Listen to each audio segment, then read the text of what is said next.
Hello, everybody, and welcome back to Thanks, It's Vintage with your hosts, Andrew and Lydia. And we are back at Kenmore Square at Vino di Vino, right by Fenway Park.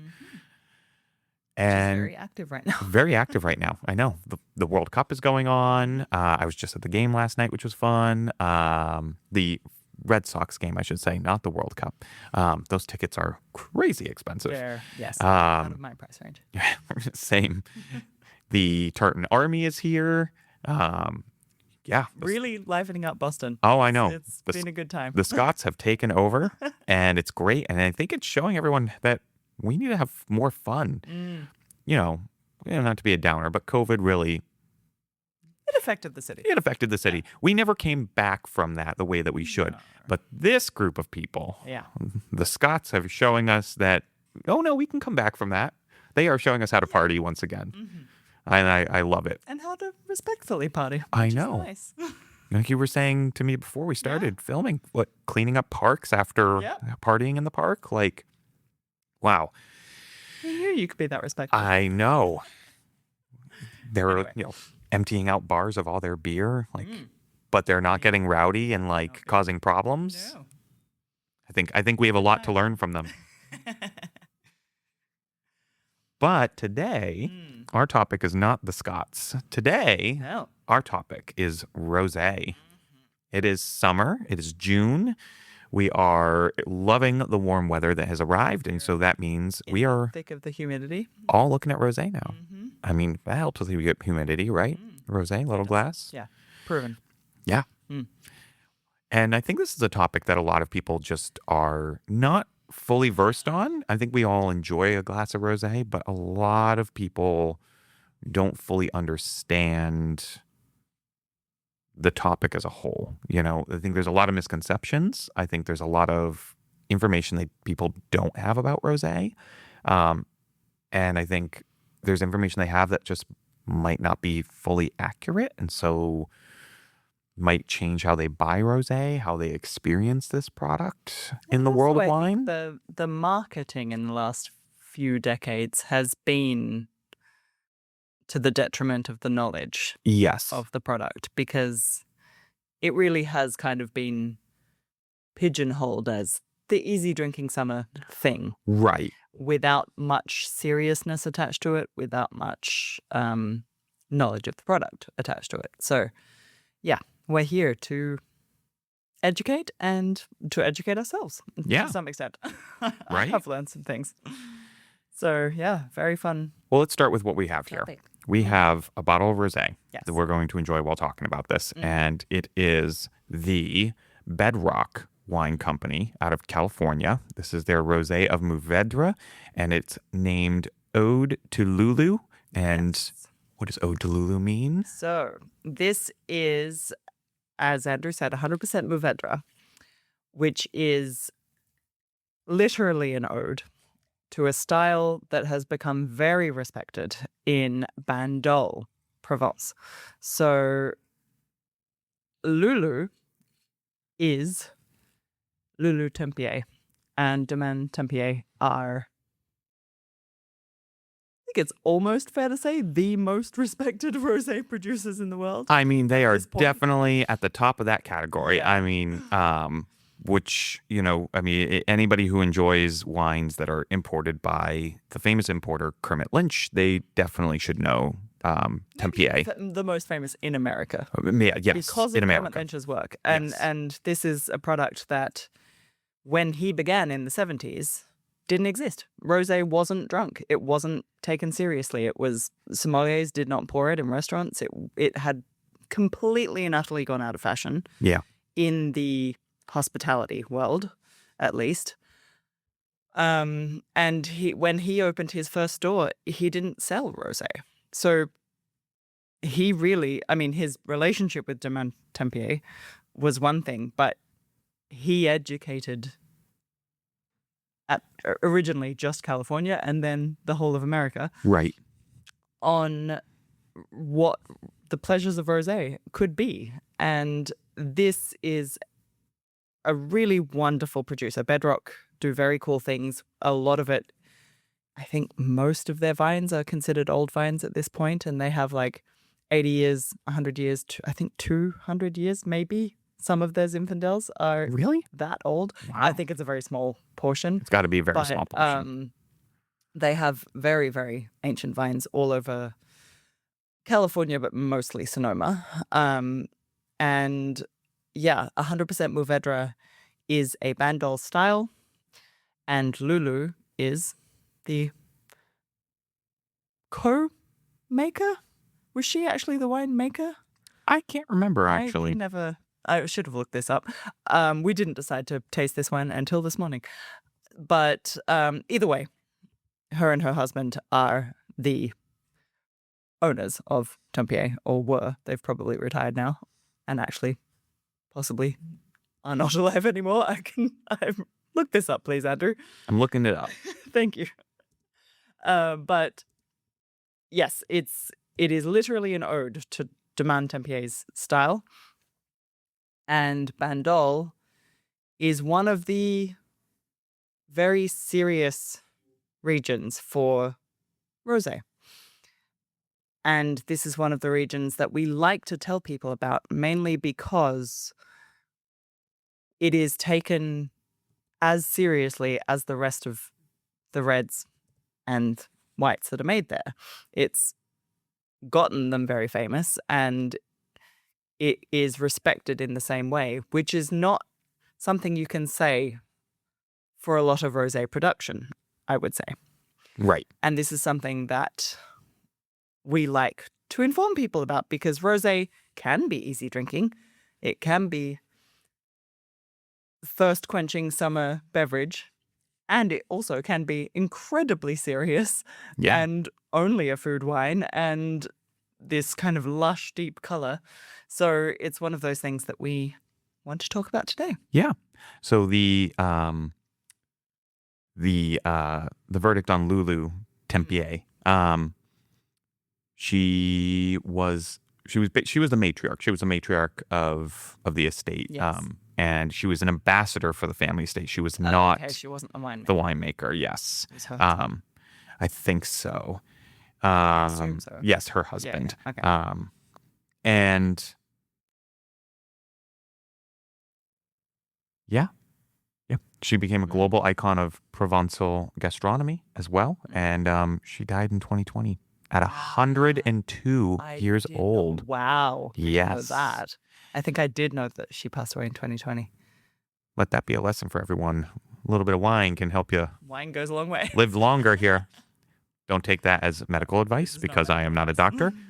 But I've noticed a trend over in the Mediterranean. That's all I'm going to say. As have a lot of people. Yeah. First of all, this smells divine. I've had the previous vintage. I have not had this vintage. Yeah, I'm excited to try this. So this is the 2025 vintage. And it looks beautiful. I mean, the color isn't like super deep. Not but the same kind of Bandol color. Still on the lighter side. Salmon pink. It is. But it's gorgeous. Gorgeous. Yeah. Beautiful nose. I mean, and quite complex as well. Yeah. There's a lot going on here. Yeah. There's floral tones. There's definitely florals. There's definitely fruit tones. Fruits. There's definitely red berries. Yep. As I say, I'm getting like peaches and strawberries and, definitely a very summery vibe on the nose. And then quite serious and savory on the palate. Oh, that's really lovely. Oh, wow. Yeah. That is gorgeous. And a little bit textural. Like there is a touch going on there. Yeah. You mentioned color. So I feel like this is a good... Well, let's just launch in. Yeah. Let's talk about color. So when it comes to rosé, I feel like this is something that most people get wrong. And it's a topic that just keeps rearing its little ugly head every couple years. Okay. And the last time it became a big thing, it was all over the internet. This was probably like 4 years ago. Somebody had written an online article. Some influencer had written an online article. Listen. Did I miss this entirely? You may have missed this. It became a big thing. And it's not good when you start your sentence with some influencer wrote some article. Never a great start. Influencers are not experts unless they are an expert of their field, but a lot of them are not. It is a category that really is concerning to me in terms of how much bad information gets pushed out by influencers. And this was one of them. They wrote an article that got some serious traction online stating that if you are a lover of dry rosés, stick with the lighter color Yeah. rosés because those are the drier ones and the sweeter ones are darker in color. That couldn't be more false if you tried. Like, it couldn't be No. more untrue. Where does the color come from? Color comes from the grape skins. This is where it comes from. That is the only place it comes from. Oh, and the seeds, I guess. And Tiny bit. Minuscule amount. But it comes from the grape skins. Like a red wine, the only way you get a rosé is by crushing the grapes and letting the juice from the inside, now in those crushed form, right? Like the juice now comes out and it's sitting with the outside of the skins and it's absorbing the color, the tannin, all of that. Unlike a red wine, we're only doing this for like 12 to 24 hours. I mean, rosés are not, they're not. Hours to maybe a few days. Yeah. Maybe. This is called maceration. And we're not spending a week of maceration. We're not doing 2 weeks of maceration like some red wines do. We are doing 12 to 24 hours before we take that juice that is now turned pink and siphon it off. Because if we let it sit longer, we are literally going to be making a red wine. So one, red grapes are used. Technically, we call them black grapes. But for everyone else, I just like to say red grapes because it makes it easier and people understand it. Red grapes are used to make rosé. 12 to 24 hours contact. Some grapes throw more color. Some grapes naturally throw more color. And usually it's the thicker skinned grapes. Yes. Which have more compounds in them. Exactly. So that is why, like, you're going to get more color out of something like Mourvèdre. But if we were to do Cab Franc, if we do like Grenache, it's lighter. You know? Pinot? Occasionally. But Pinot, funny enough, Pinot does this thing where it's like if you're closer to the 12 hours or closer to 24 hours, it will, waddle between that like lighter to darker. I think it also Pinot just does throw has color. Famously produced I'm going to butcher this, Œil de Perdi. Yes. The eye of the partridge. Yep. Color. Do we want to talk about history or do we want to talk about style, like ways of making rosé? We've got angles for both. We've got angles for both. Let's talk about the history of it. Okay. Yeah. Let's get into where did we even start with all this? Because it's a good thing for people to know. Funnily enough, it wouldn't have tasted the same, but our concept of rosé now is actually probably what a lot of wine looked like we're talking ancient times. Yeah. So it was far more common for wines to be made from field blends of both white and red grapes. And they would be stomped all together. They would macerate for a bit all together, not for very long, and then they would just drink it. And they would be made in this much lighter style and sometimes even watered down. And actually in ancient Greece, you were considered very lowbrow, if not crazy, for drinking uncut wine. Yeah. There are famous people who consider their craziness as attached to drinking uncut wine. It is truly funny how many people do not know that the Greeks were like, you got to cut that with water. And if you don't, you are like, you're swine. Like you're like 3,000 to 2,500 years ago. So the Greeks, we have evidence that I'm going to butcher this as well. Phocaeans? The Phoenicians? No, Phocaeans. Phocaeans? This is an Ionian tribe that existed kind of in modern day Anatolia, Turkey. Okay. But they would consider Greek. And they are the ones that brought vines to Provence. Oh. And they made the hub of Massalia, otherwise known as Marseille. So okay. they are the ones that brought the vines there in 2600 BCE. So we have direct evidence of that, and they are the ones that established it in this region, in Provence. But when the Romans came in with their very efficient trade route systems, they are the ones that sent it everywhere and made it famous. It was already famous, but no one had really tried it unless they'd been Got it. Okay. So the Romans kind of distributed it throughout Europe and made it kind of what it is. I think it's Phocaeans. Phocaeans maybe, but I think in Turkey it's a hard K. So I'm just assuming it's Phocaeans. Are Anyway, we sure it's not the Phoenicians? I'm positive. Okay. Yeah, it is not the Phoenicians. Anyway, so they were, again, making a kind of field blend still. Mhm. But around that time, both the Greeks and the Romans were kind of trialing just white grapes and just red grapes. So it probably happened over hundreds of years. Interesting. They ended up with this kind of light rosé style.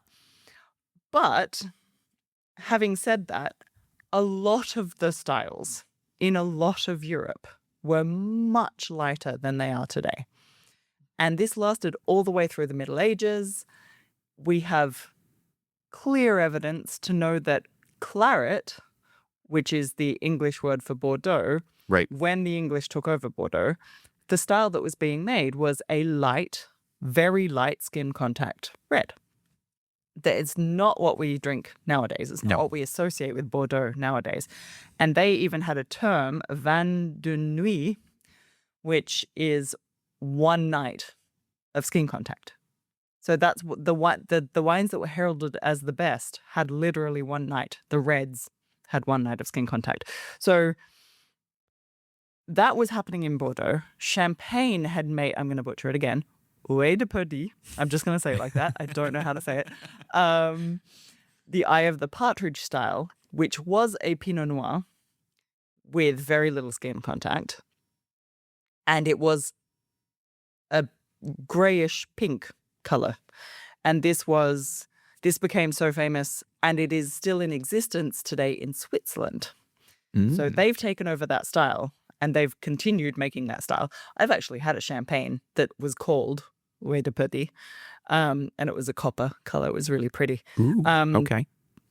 It's actually a very sinister name because apparently, so the eye of most partridges is more like a reddish color. Yeah. But apparently when you're killing them, Oh, the okay. stress of it is more of a pinkish color. You know, Anyway, fun times. there's so many names for things in Europe that are so old, and they all come from some of these very interesting. That was more like 1700s. Yeah. Okay. Okay. Anyway, I don't know if the color actually changes or whether it was just a particular breed that Who knows? had a lighter colored eye. Fun times. But so like most wines that we drink today have far more skin contact because we've figured out how to not get a ton of extraction or how to tame extraction. But the wines that were a darker, deeper color were so tannic and needed so much time to chill that they weren't really respected for a while. Then we've got the modern history of rosé. And this is where it goes through a lot of ebbs and flows of popularity. Yeah. So obviously we have the industrial revolution changing agriculture, changing bulk making of wine. And the World Wars obviously affected wine production deeply all over the world. After World War II, we have an explosion of rosé production. And a lot of it's coming out of Portugal. A lot of the famous stuff is coming out of Portugal. And it's two families that basically bulk produced a sweet, semi-sparkling rosé Interesting. that took the world by storm. It wasn't good. So It wasn't good. it was just cheap, easy drinking, fun time bubbles that does suit a summer and does suit social gatherings. And Right. everyone loved it. The English loved it. Obviously, the English are pretty much the drivers of every significant wine taste that has ever happened. Which is interesting. Yeah, I know. They're The like, more oh, I this is research, the more nice. I'm like, wow, this. We should get more of this. They really just controlled wine production for thousands of years. This is crazy. We've got port. What else did they do? Port, Bordeaux, Bordeaux, Champagne, Burgundy. glass making, Cooper. Like they kind of pushed a lot of the barrel making at one point, even though it was mostly France. Right. They probably controlled a lot of it. Anyway, yeah. Well, they were, They had their fingers. they've in been the many financial hub of Europe for a long time. So I think, Yes. their money spoke. And then California Mm. jumped on the bandwagon. I've read different takes on the white Zinfandel craze. Apparently, one of them, it wasn't the first, from what I can tell. Okay. It only kind of hit in the 70s. But one of the makers, Sutter wines? Sutter Homes. Sutter Homes. Oh, yes. I know them. So they were the ones that made it famous by all accounts. And apparently, it was an accident. It was the result of a stuck fermentation of Zinfandel Really? that it stopped fermenting. And he just left it for 2 weeks to see what would happen. It didn't restart. He tasted it and was like, cool, just going to release this. And it was a sweeter, rosé-ish colored beverage. That makes sense. Rosé-colored. It's also sweeter because it's stuck fermentation. So there's still residual sugar that hasn't been fermented into alcohol. Exactly. That explains the white Zinfandel style. I think he was trialing it late 60s, but I think the official launch was 75. Okay. So I'm not sure where that stuck fermentation actually happened. And I'm sure he was also being influenced by, I'm sure he was just messing around and seeing what would Probably. happen. Yeah. But either way, that triggered a rage. And then the blush rage came from that. All these terms that we used to use. Yeah, and blush has, again, it's not really a term that's used much these days, but it was very common in the 70s and 80s. And it now indicates something slightly different, but then it probably just meant sweet, rosé-ish wine. Right. Now it's particularly used to indicate very low alcohol wines, so like maybe 2.5% kind of sweetness, so exceptionally sweet, Right. and quite, just not particularly well. Sweet in the way where it can be like well-made a little wines. like clawing. Oh, very Yeah. yeah. So then we can just talk about the ways that rosé can be made. Yeah. I think that's the next step. So we have 3 distinct methods.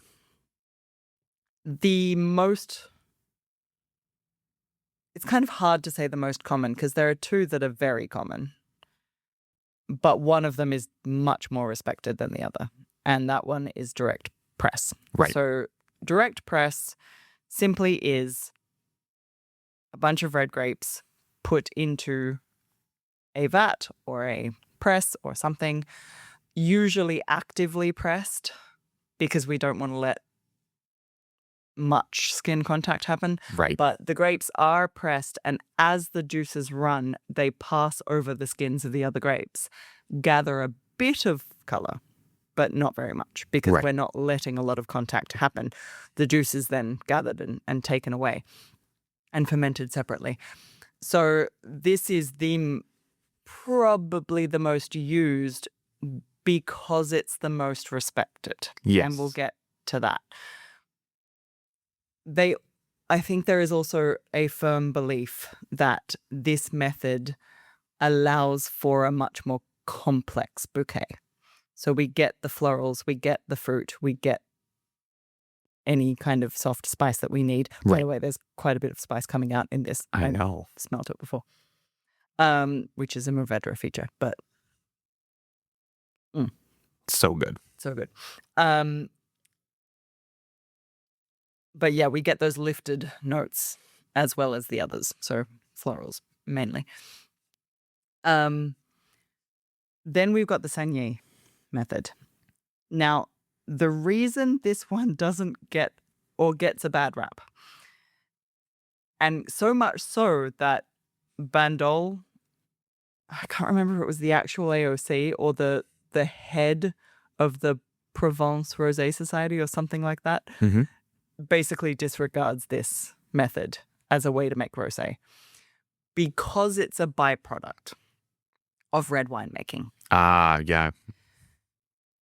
And I guess also there is a understanding that it doesn't lead to as much complexity, which I find strange because it has more skin contact.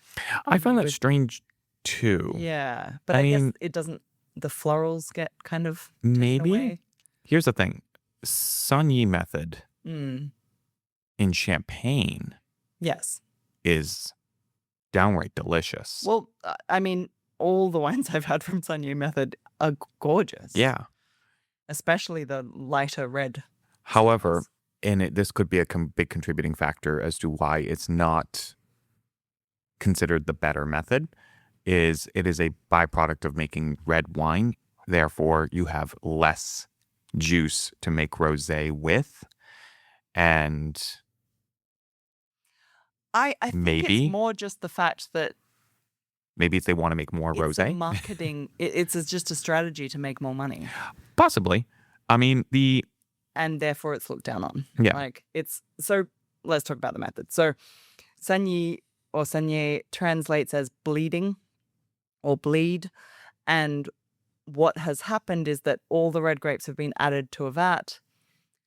They're allowed, for the most part, they're allowed to kind of break on their own. And the weight of the top grapes kind of breaks the bottom grapes, and the juices run to the bottom and then interact for longer with the skins. And it produces a deeper color. right. And then when time has passed to the winemaker's choice, the juice is the initial juice is siphoned off Right. before the actual press happens and maceration afterwards. So what that does, it means that the juice you're getting is quite a light version, and then the rest of the grapes can make a much richer, much deeper, much more tannically structured red wine. So you're kind of getting two sides of the coin. You're Right. getting this first product, which can be made into a rosé and makes very nice rosé, in my opinion. Same. But the red benefits from it. So I think it's just the fact that the choice to do that means you get to make money off both products. And Yeah. that's looked down on. Maybe. Maybe. Maybe. I mean, maybe it is a resulting complexity issue as well. But either way, it usually has much darker color. And yeah, I mean, famous houses like Domaine Tempier, they only do direct press. Right. They will not do Saignée method. Yeah. Then we've got the final method, which is the blending method, which doesn't get used very much anymore, but very famously gets used in champagne. Yes. So this is actual red and white blending of grapes, or blending of the resulting juice, Right. so that you get the color, you get a lot of complexity, which is why I really love rosé champagne, because there's just a lot going on usually. Yeah. And you get the benefits of all of the grapes involved. I would say that this method is one that we find more commonly used in sparkling wine production, Yeah. and less so in still wine production. that's as we when you and I end up like tasting sparkling wines with distributors and importers, and they are rosé, it is not uncommon for us to hear like, oh, and by the way, this rosé, it's like they added like 2%, 5% of a red wine, and that's how we get the color, right? Very common for us to hear that. But in still wine, we don't hear that. We hear direct press, like we just talked about. Maybe we hear Saignée, but yeah, mostly direct press. So this is something that I feel like is a method that is now being more widely used in sparkling wine and less Yes. so in still wine. Yeah, absolutely. And I'm sure there are places around the world that use the blending method, and it's more of a field blend concept. I think Portugal has a particular style that is very famous in Portugal but doesn't get out of Portugal. And I can't remember the name. I can't This is not the remember. first time this topic has come up too. Yeah, Mm. it's quite popular in Europe, I hear. Yeah. And I've still never gotten to try it because it's hard to find elsewhere. But yeah, these kind of field blends that, a maker will often just mess around. Yeah. And see what can happen from, especially if they have a ton of different varieties growing. Right. It's always fun. Yeah. To have an own project while you're making the stuff that you're famous for. So, yeah, I would be very keen to get my hands on one of those wines at some point. Same, honestly. But again, I think it's very pocketed and it's very domestic when it happens. You're not releasing them on the wider market. But those are the three methods. Yeah. This one, very much direct press. Direct press here, yes. Yep. We've got a lighter color. We've got quite a bit of aromatic complexity. Yeah. If we're to believe that that's relevant to the direct press Right. Saignée method. But gorgeous. Very, very gorgeous. I think that, this is a category that is deeper than most people realize. There's more going on here than a lot of people know. And it definitely deserves some exploration. We talk about the different methods. We talk about color and how that doesn't correlate to anything other than what grapes may have been used. How long. Or how long, Maceration right? was. The maceration, exactly. But it's a category that deserves a little more exploration from people. The other thing I would also say is this is not a category where these wines are just good for the summer. We have kind of boxed it in, at least here in the United States, for sure. Elsewhere in the world, it's also been done too, but not to the same degree it has been done here. Yeah. Well, let's talk about the famous regions, the famous styles, and potentially why it's gotten boxed in. Right. So the big one is Provence. And this is a very light style, very crushable. Obviously, we've already mentioned that there are serious rosés being produced in Provence. Right. And it's not just Bandol, there are a lot of regions doing it. But they tend to be, again, I'm going to use the word pocketed, and the overarching famous, the style that got popular, and honestly got popular because of the coastal towns. Yeah. Marseille being one of them. But what is that really... The very famous rich, holiday region. Are we talking about the French Riviera? Yes, but there's a particular place there? place. Yeah. Oh no. My I'm brain is just blanking on that. today. Anyway, popular resort regions in France and further along the coast. That really latched on to the Provence style, especially in the 90s. And certain houses got very famous. These wines were selling out after not being popular for decades. Right. They were suddenly just fully in demand for the summer period, because people had boats and people were holidaying and resorting and having a great time and wanted something that was a little lower in alcohol, but very refreshing and easy drinking. Yeah. And so this Provence style just absolutely skyrocketed and has pretty much stayed in demand the entire time since then. Right. The thing about this style is that it's not particularly complex if you are drinking just the normal stuff. Yes. And it's given a particular image to the entirety of rosé production that Yeah. has just latched on, I guess. And you know, we go in cycles. We always have fads. Yeah. We always have, I shouldn't really call it a fad. People's tastes lean certain ways. Right. And it lasts for a certain amount of time. And then Well, I actually wouldn't even say it's taste or it's a fad. I would say this goes back to what we were talking about at the beginning, right? With misconceptions. But this is a misconception that comes from what you just said, where it's like, you know, these coastal areas, they latched on these vacation spots, right? People ended up liking it because it was a certain way, but then that helped to, as it grew more, you know, became more popular, really foment this kind of idea that this is what rosé should be, you know, in people's minds. yeah. Not realizing it's There's a one of whole other- many different styles, many different grapes that can be used, and many different ways of pairing it. They're pairing it with an experience. They're pairing it with Yes. a weather pattern and a Of vibe. course, it got marketed that way. Right. And that's great. And don't get me wrong. I love that too. I do that as well.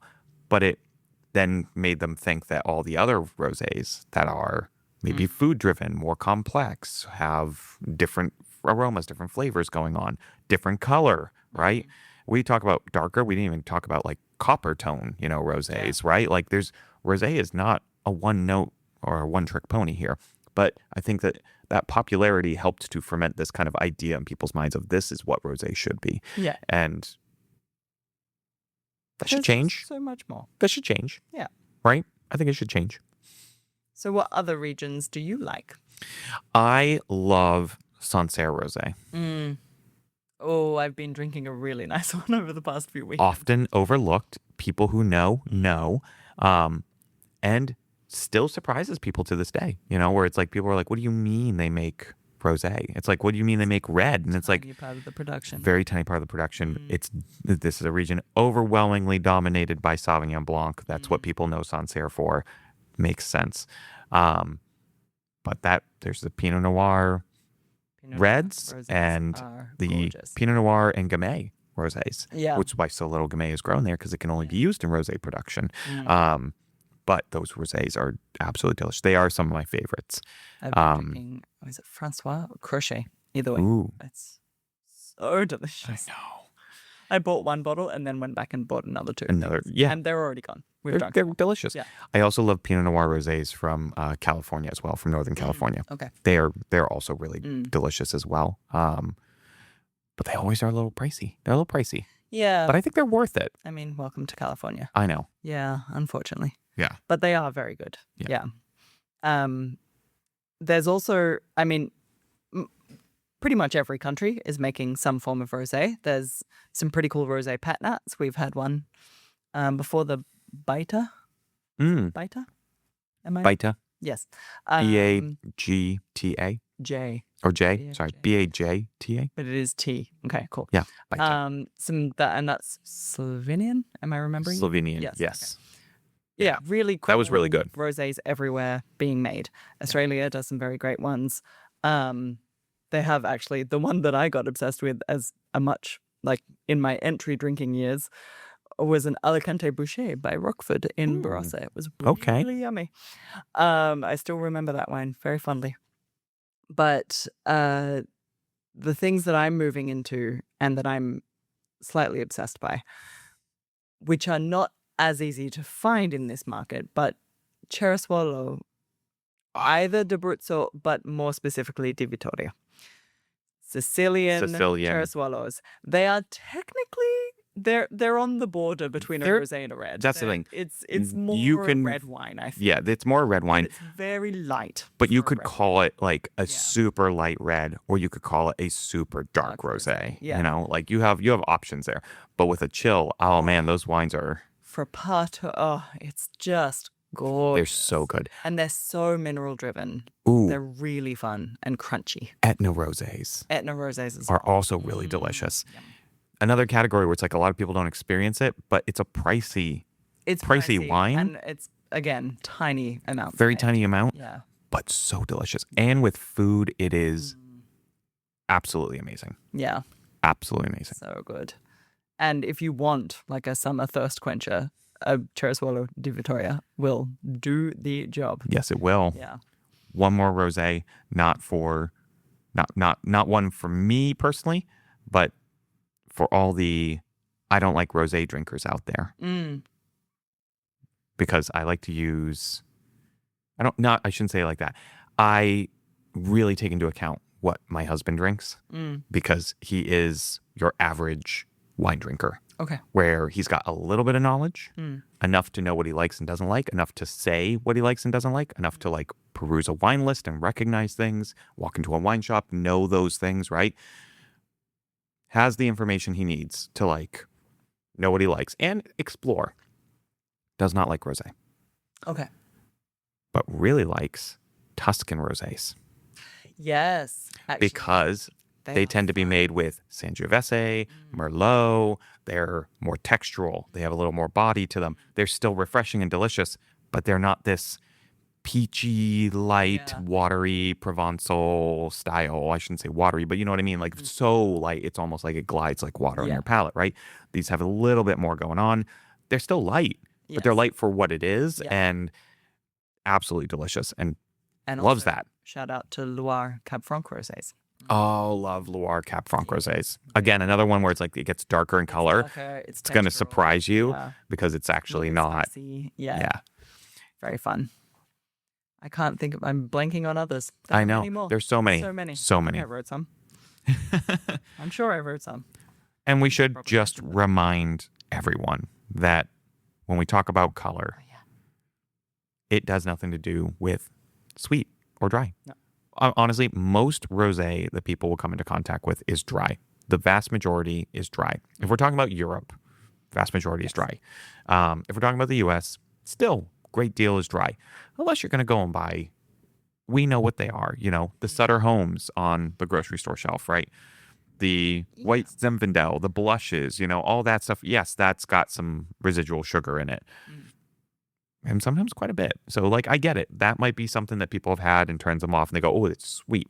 All the rosés we're We talking do about. have a Vigno Verde rosé in some of the stores that has residual sugar. It does, yeah. And it's quite a dark color, but they are not linked. Not linked. Nope. But that's Oh, do we the still only have one. that, or is that our old one? That one's our old one, which 'Cause we have a new still one have now. Some of. Ah, we We still have have a new some. one Okay. which is dry. Yeah. Got it. I shouldn't say old like it's been sitting around. I mean No, old no, as in as we in, just like- we found another one and we're like, oh, let's do this one now. Yes. Yes. But yeah, other ones I would say are Austrian or Slovenian or that part of the world. Zweigelt and Bilbao Frankish Ooh, rosés. those are really very delicious too. fun. Yeah. Yeah. I had I think it was Blau Frankish, in New York when I was there, and we were sitting in direct sun, and it was just the perfect thing. It was so good. It's what anyone would want, right? Yeah, it was just thirst quenching, literally thirst quenching. Yeah, it did the job. Mineral driven. Yeah. Fun. This is such a fun category. Yeah. And there's Guys, so said much to everything I it. wanted to say. You Um, said everything you wanted to say. I think I did. I mean, I think I came into this wanting everyone to be able to learn a little more about the category. And I think we've Yeah. given them Clear. good information on its history, the different methods of production, and just dispelling some of those myths, right? I think the last myth to dispel is just, this is not a summer wine. It can be a summer can wine, be. and it is for a lot of people. Yeah, But really and truly, but we drink rosé all year. drink it all year. Yeah. If you think it's gone at the end of summer, it's not. What's No. gone at the end of summer are the very small productions, like very limited production kind of things that are very popular and therefore they're going to run out. Mhm. But honestly, Like maybe this, right. maybe a few of our other ones. But then we carry There's some plenty of Provence stuff. all year. We carry some other ones all year. I mean, there's some Loire Valley Cab Franc rosés that are all year round, Yeah. and they are fantastic. Also with food. Oh gosh, Very so Yeah. good with certain dishes. Yeah. So definitely explore the category. Try something new. Get your hands on some bottles that you may have never experienced, and find out why this is a fun category to explore and why it's It not really one is. note. And there's so much going on. And in doing that, help to change things. Yeah. Get some of these other rosés a little more love out there. Yeah. And dispel these myths, around all these crazy things that people keep saying about rosé that are just not true. And speaking of rosé, we are having a rosé rooftop party. We are. Those tickets are almost sold out. They are almost sold out. Honestly, by the time this Please get your episode tickets. airs, this episode will be airing on the day of.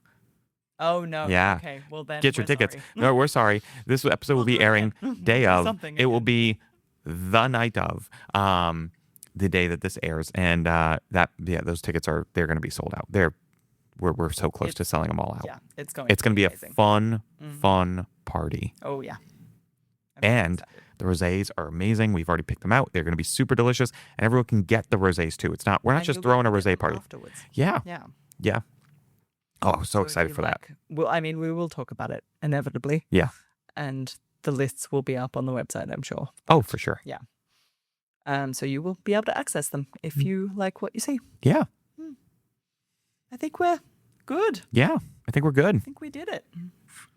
I'm sorry if we missed anything. I don't think we did. I think we hit it all. Covered it. Well, this has right. been a lot of fun. It has been. It has been educational. But till next time. Yeah. Cheers. Cheers.